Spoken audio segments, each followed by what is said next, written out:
رساله بستان القلوب یا روضة القلوب، رساله منسوب به شیخ اشراق شیخ شهاب الدین سهروردی.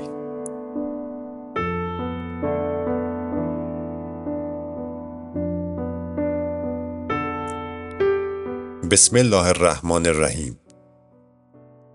سپاس خدای را که بی واسطه ما به جود خود وجود ما پیدا کرد و درود بر روان پاک خواجه‌ای که پرتو شعاع نور نبوتش پرده تاریک کفر از روی جهان برانداخت و آفرین بر یاران و دوستداران او، خاصه بر یگانه چهارگانه.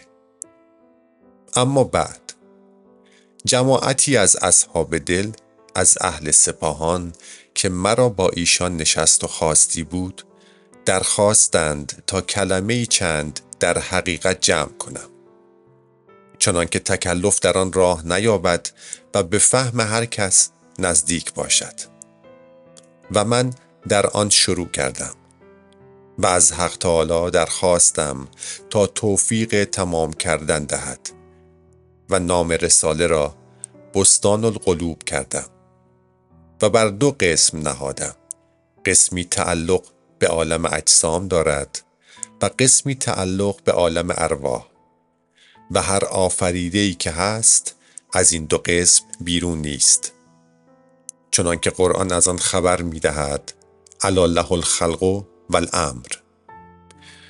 آنچه خلق است عالم اجسام است و آنچه امر است عالم ارواح است.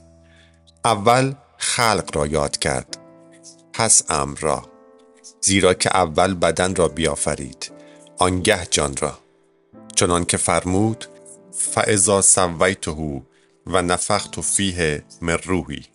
و مثال این چنان است که اگر کسی خواهد که شمع برافروزد، اول فتیله از پنبه راست کند، بعد از آن موم بر آنجا ریزد و چون تمام شد به آتش دارد تا برافروزد.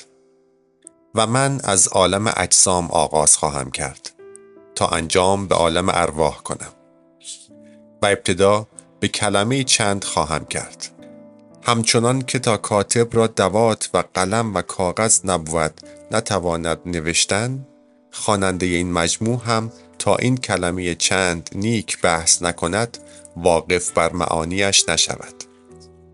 اکنون بدان که هر کلمه که شامل دو سه معنی بود کلی خوانند، چنان که حیوان مثلا که بر آدمی و بر مرغ و بر فیل و ددان و غیر هم افتد. و این جماعت را که برشمردیم در حیوانی با یکدیگر شرکت است، هم به لفظ و هم به معنی. چنان که اگر تو مرغی بینی که دیگر ندیده باشی، حکم کنی که آن حیوان است. اگر شرکتشان در لفظ تنها بودی، چون بر یکی حکم کردی که حیوان است، بر دیگری حکم نتوانستی کردن. پس چون بر همه حکم حیوانی میکنی، از آن است که شرکتشان هم در لفظ است و هم در معنی. آن معنی که دلالت حیوانی میکند در همه یابی.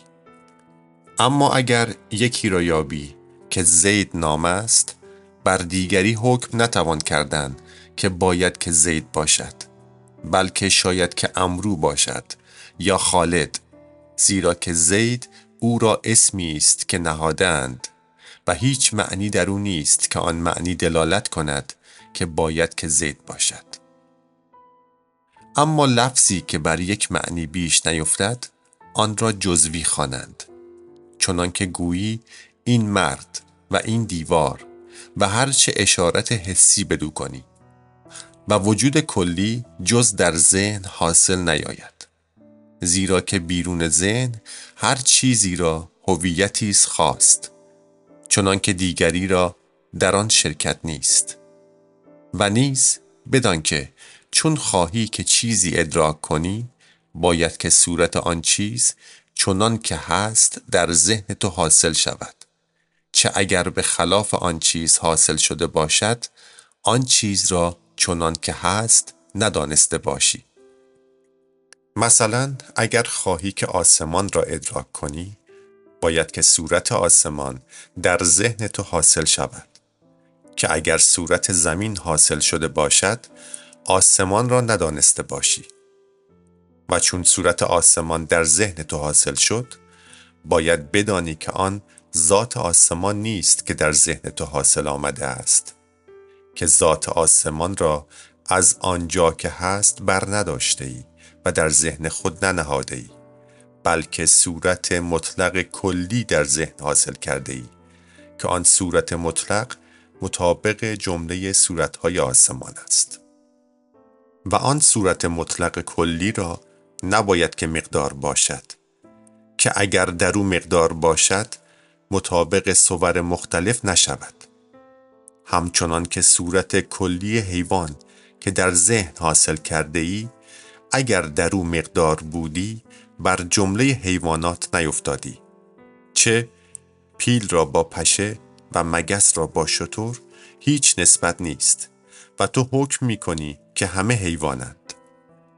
و بدان که چیزی به نسبت با چیزی کلی باشد و به نسبت با چیزی دیگر جزوی، چنان که انسان که به نسبت با زید و عمرو کلی است و به نسبت با حیوان جزوی، و حیوان که به نسبت با انسان کلی است و به نسبت با جسم جزوی، و جسم که به نسبت با حیوان کلی است و به نسبت با جوهر جزوی. و هر صفت که چیزی را خواهد بودن یا واجب باشد یا ممکن یا ممتنع، همچنان که جفتی 4 را واجب است و محال باشد که 4 باشد و جفت نباشد، و طاغی 4 را ممتنع است و محال باشد که 4 باشد و طاق باشد، و ممکن چنان که برخاستن و نشستن آدمی را، اگر خواهد برخیزد و اگر خواهد بنشیند. و وصف بود که عامتر از موصوف باشد، چنان که سیاهی قیر را، زیرا که همه قیر سیاه است اما همه سیاه قیر نباشد. و باشد که وصف و موصوف هر دو در عموم و خصوص متساوی باشد، چنان که 3 زاویه مثلث، چه هر کجا مثلثی بینی او را 3 زاویه باشد و هر کجا 3 زاویه بینی آن مثلث باشد. و بدان که چون 2-3 لفظ دلالت کنند بر یک معنی، آن را اسماء مترادفه خوانند، چنان که شیر را لیس و اسد و زرقام و غضنفر، و حقیقت این همه یک چیز است. و اگر الفاظ بسیار باشند و هر لفظی را خاص معنی باشد، آن را اسماء متباینه گویند، چنان که انسان و فرس و طیر. و چون 2-3 حقیقت را با یکدیگر شرکت باشد، اگر شرکتشان در لفظ تنها باشد دون معنی، آن را الفاظ مشترک خوانند، چنان که عین که بر آفتاب و بر زر و بر چشم و بر چشمه آب افتد.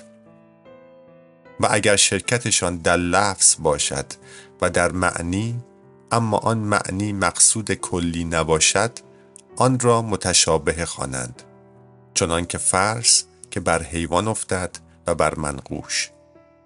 و اگر شرکتشان در لفظ باشد و در معنی و میانشان هیچ تفاوت نباشد، آن را اسماء متواتیه خوانند، چنان که انسان که بر زید افتد و بر بکر و خالد. و اگر شرکتشان در لفظ باشد و در معنی، اما میانشان تفاوتی باشد، آن را اسماء مشککه خوانند، چنان که سپیدی که بر برف افتد و بر عاج، اما بر برف اولاتر، او که سپیدتر است. و وجود که بر جسم افتد و بر جوهر، اما بر جوهر اولاتر، او که بیشتر است. و بدان که چون جماعتی را در چیزی شرکت افتد، باید که امتیاز ایشان به چیزی دیگر باشد، زیرا که محال باشد که چیزی که سبب اشتراک باشد به عینه سبب افراق بود، چنان که مردم که در انسانی و حیوانی و ناطقی و جسمی با یکدیگر شرکت دارند و امتیاز ایشان به اعراض است، مثل درازی و کوتاهی و زردی و سیاهی و سرخی و سپیدی و مکان و جهت. و این همه که برشمردیم هیئتی اند زائد، چه حقیقت انسانی، حیوانی و ناطقی و جسمی است و درازی و کوتاهی و سیاهی و سرخی و زردی و سپیدی نیست. و هر امتیازی که میان دو چیز خواهد بود یا به عوارض باشد، همچون که میان آدمی و آدمی، و یا به حقیقت چنان که میان آدمی و حیوان. و بدان که فرقی است میان بودن آب در کوزه و سپیدی در عاج، زیرا که در عاج هیچ جزوی نیست که از سپیدی خالی است و سپیدی به کلی در همه عاج شایع است، از بیرون و درون، به خلاف آب در کوزه که بیرون کوزه از آب خالی است و بسیاری اجزاست کوزه را که آب بدان جایگاه نمی رسد. پس هر جا که چیزی به کلی در چیزی شایع است، آن را عرض خوانند و هیئت خوانند و به اصطلاح دیگر حال خوانند و آن جای او را محل خوانند و گویند این حال در آن محل نزول کرده است. و حال محتاج باشد به محل و قیام او به محل باشد، نه به خود. و هر چه قائم به خود بود و در مکان باشد، آن را جوهر خوانند و جسم خوانند و گویند هر چه قائم به خود است و وجود او ممکن است و در مکان است، آن را جسم خوانند. و روا بود که ذو مکان از مکانی به مکانی نقل کند، برخلاف حال که روا نیست که از محلی به محلی نقل کند، زیرا که به وقت آنکه از محل نقل کرده و خواهد که به محلی دیگر رود، چون میان دو محل رسد، او را استقلالی حاصل آید و قائم گردد به ذات خود و از محل مستغنی شود. و نیز به او اشارت توان کردن از جهات مختلف، چون چپ و راست و پیش و پس و زیر و بالا، و او را طولی و عرضی و عمقی پیدا گردد، آنگاه جوهر باشد نه عرض، و این محال است. بدان که مکان را نشان هاست و آنچه تو بر آن نشسته ای مکان تو نیست، بلکه مستقر علیه توست، و مکان تو پیراهن توست یا حیزی که پیرامون تو درآید، و باید که باطن مکان حاوی مماس ظاهر تو شود تا تو در مکان باشی، مگر نه بر حیزی باشی.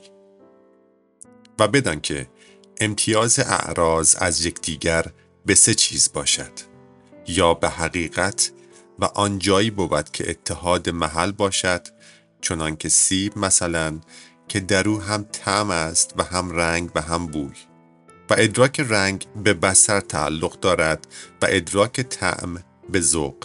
و اما آنچه ممتاز می شود به محل و آن جایی باشد که اتحاد حقیقت بود، چنان که دو چیز که در هر دو سیاهی باشد و حقیقت هر دو سیاهی یکی است و ادراک هر دو به بصر تعلق دارد، اما ممتازند از یکدیگر به محل، زیرا که هر یکی را محلی است خاص، اما ممتاز می شوند به زمان و آن جایی باشد که اتحاد محل باشد و اتحاد حقیقت، چنان که سنگی که دیروز در وی حرارتی حلول کرده است و امروز حرارتی دیگر، و حقیقت هر دو حرارت یکیست و محلشان هم یکیست، اما آن به زمانی بود و این به زمانی دیگر. بدان که جماعتی برانند که جسم را پاره توان کرد تا به جایی رسد در کوچکی که دیگر پاره نشود، هم در حس و هم در عقل، و آن را جوهر فرد خوانند و گویند اجسام مرکبند از این جوهر فرد، و اقل جسمی از دو جوهر فرد باشد، چندان که جوهر بیشتر، جسم بزرگتر باشد. و جماعتی انکار می کنند وجود جوهر فرد را و می گویند محال باشد که پاره جسم به جایی رسد که قابل تجزیه نشود. بلی، روا بود که در کوچکی به جایی رسد که به مقراض یا به کارد و یا به آلتی دیگر پاره نتوان کرد. اما وجود عقلاً هنوزش پاره میتوان کرد. و دلیل بر آن که پاره میتوان کرد آن است که جسم موقوف است بر دو جوهر. اول جوهر فرد، بعد از آن تألیف جوهر فرد. و چون سه جوهر فرد را بر پهلوی یکدیگر بنهی، آن جوهر که در میان افتد اگر حجاب می کند. چنان که آن دو جوهر که به هر دو طرفند مماس یکدیگر نمی شوند و به یکدیگر نمی رسند. جوهر میانین را دو طرف پدید آید. طرفی تعلق به جوهری دارد که بر جانب چپ است و طرفی تعلق به جوهری دارد که به جانب راست است و آن دو جوهر کنارین را هر یک دو طرف پدید آید. طرفی تعلق به جوهر میانین دارد و طرفی تعلق به جوهری دیگر و هر چیز که آن را دو طرف باشد و تألیف پذیرد آن را پاره توان کرد. و اگر آن جوهر که در میانه است حجاب نمی کند و هر دو کنار به هم می رسند تداخل باشد. و اگر 100,000 جوهر بر هم نهند در یک دیگر می روند و حجاب نکنند جسم متصور نشود و وجود جسم محال بود. و بدان که تداخل ممتنع است و تداخل ممتنع آن باشد که مکانی که بیش از یک چیز در اون نگنجد دو چیز را بس باشد. چنانکه شخصی در جایی نشسته است شخصی دیگر بیاید و هم در آنجا نشیند، چنانکه مزاحم آن شخص دیگر نشود. و آن جای هم چنانکه یکی را بس بود دو کس را هم بس باشد، در طول و عرض نیفزاید و مقدارش زیادت نکند و این محال باشد. و بدان که ارباب حکمت چون حکم کرده باشند بر چیزی اول حقیقت آن چیز به دست آوردند، بعد از آن نظر کردند در وجوب و امکان و امتناع و بدیدند که چه اقتضا می کند. پس بر آن منوال رفتند و بر استقرا اعتماد نکردند. و استقرا آن باشد که هرچه در بعض یابند در کل همان حکم کنند. چنانکه کسی گوید هر حیوانی که در آتش رود بسوزد چون لحظه‌ای درنگ کند و حکم جزم کند بر جمله حیوانات بسوختن. روا بود که سمندر را ندیده باشد که آتش او را نتواند سوختن. یا گوید جمله حیوانات چون چیزی خورند فک زیرین دهانشان جنبد. و روا بود که نهنگ را ندیده باشد که در وقت خاییدن فک بالایین او جنبد. و نیز باید که هر صنعتی که چیزی را بود از برای خاصیت آن چیز باشد، نه برای شرکتی که او را باشد در معنی عام. چنانکه گرمی آتش را از برای آن است که او آتش است، نه از برای آن که او جسم است. که اگر از برای جسمی بودی بایستی که همه اجسام گرم بودندی. و تری آب را برای آن است که او آب است، نه از برای آن که او جسم است. که اگر از برای جسمی بودی بایستی که همه اجسام تر بودندی. و بدان که تأثیر جسم در جسم به سه چیز است: یا به مقابله چون آفتاب و زمین، یا به ملاقات چون آتش و هیمه، یا به مجاورت چون آتش و آب. و بدان که دو چیز نشاید که سبب یکدیگر شوند، زیرا که وجود این موقوف شود بر وجود آن و وجود آن موقوف باشد بر وجود این. آنگاه لازم آید که هر یکی بر وجود خود سابق باشد و این محال است. و بدان که جماعتی میگویند اسباب حرارت به 3 چیز است: یکی آتش، دوم حرکت، سوم شعاع. جماعتی دیگر میگویند که شعاع جسمی است گرم و لطیف که از آفتاب نقل کرده است به زمین و اگر چنان که شعاع جسم بودی بایستی که از زیر به بالا قصد کردی از برای آنکه گرمی پیوسته از زیر به بالا میل کند و آن برودت باشد که از بالا قصد زیر کند. و نیز اگر شعاع جسم بودی بایستی چون خانه را که شعاع در او تافته باشد روزن بگرفتندی شعاع حرکت کردی چنان که بدیدندی. پس دانستیم که جسم نیست. تمام شد این کلمه چند که عرض بود. والله اعلم.